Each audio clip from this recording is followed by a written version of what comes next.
No niin, eli nyt ohjeistetaan Jedin omistajalle ja kerrotaan mitä ollaan Jedin kanssa tehty.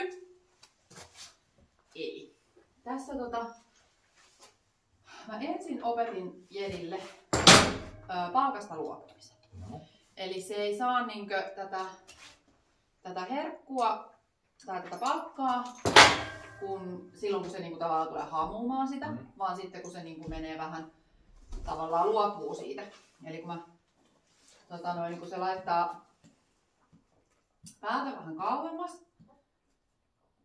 Noin. Joo, ja ihan siitä niinku tavallaan, tiedätkö, tää ei ole nyt ihan niin mieluisa, mutta ihan niinku sellaisesta pienestäkin jo eleestä aloitin. Että kun se vaan kääntyy pois, että se ei niinku hamua sitä ja tuu taskusta hakemaan. Ne. Ja se oppi sen aika hyvin. Tää ei nyt ilmiselvästi olekaan ihan niin mieluinen herkku, mutta siis sillä lailla vähän hitaasti oppivaista sorttia. Ja siitähän me puhuttiinkin, että täällä niitä kipuja on ollut ja niitä on tutkittu ja muuta, että kaikkea ei voi nyt niinku tietysti kerralla parantaa. Niin. Mutta se periaate on se, että sen, että se jo pienellä eleellä tavallaan menee poispäin siitä herkusta, niin se palkataan. Ja sitten, ja se oli sen takia, miksi mä sen opetin, niin oli se, että sitten kun me ruvettiin harjoittelemaan nyt sitä näpsimisen lopettamista, eli kun se ongelma oli se, että loimittaessa ja satuloidessa se niin kuin näpsii, niin sitten mä aloitin sen kouluttamisen sillä lailla, että mä palkitsin sen niinkö hyvästä käytöksestä ja sitten jätin sen huonon käytöksen huomioimatta, jotta se vahvistuisi se, että se on niinkö, se on kannattavaa se käytös, se hyvä käytös. Ja se ei ole toki vielä nyt ihan niinku priimaa, mutta sitä harjoitellaan. Eli kun siinä niitä ongelmia oli esimerkiksi tässä loimen riisumisessa ja loimittamisessa, niin sitten siitä niinku hyvästä käytöksestä, kun se ei sua näpsi, niin se saa tämän palkan. No, okei. Okay. Ja hyvä. Tämän palkan, mitä se ei nyt siis halua. No, ei voi mitään. Mutta tämä on niinku se periaate siinä, tässä mitä mä rupean sitä riisuimaan. Mutta se on niinku se periaate, että se saa sen palkan siitä oikeasta käytöksestä. No. Ja sitten se näpsiminen ja semmoinen, niin se jätetään vaan niinku huomioimatta. Joo. Ja se, minkä mä nyt huomasin tässä Jedin kanssa, oli se, että kun me tiedetään, että sillä on niitä hammasongelmia, niin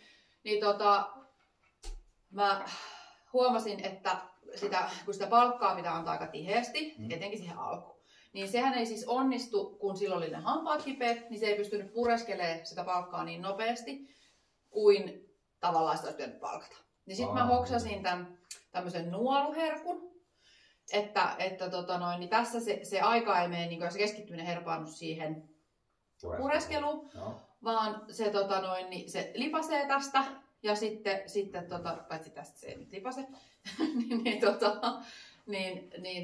se oli niinku se ehkä semmoinen käänteen tekevä juttu tässä meidän edistymisessä, että mä tajusin sen, että se ei voi pureskella niin kauan. Tai siis, että kun se pureskelee niin kauan, niin sitten ei voi käyttää niitä semmoisia palkkoja.